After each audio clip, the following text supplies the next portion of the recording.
High দর্শক বন্ধুরা, আপনারা দেখতে পাচ্ছেন এই যে এখানে যে একটি ডালের বাঁকাংশ, এটি ছিল হলো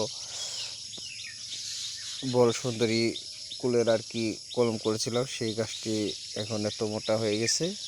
আর সেই বড় সুন্দরী কুলের এই যে কুশ থেকে গাছগুলো তৈরি হয়েছে, কুশি থেকে দেখেন। আর এই যে এগুলো সেই বড় সুন্দরী কুলের কুশিগুলো, এগুলো আমাদের কলম করেছিলাম। এই ডালে হয়নি, কিন্তু তারপরের ডালে যে কলম করেছিলাম, কলমে যে এটা সাকসেস এটা হয়েছে।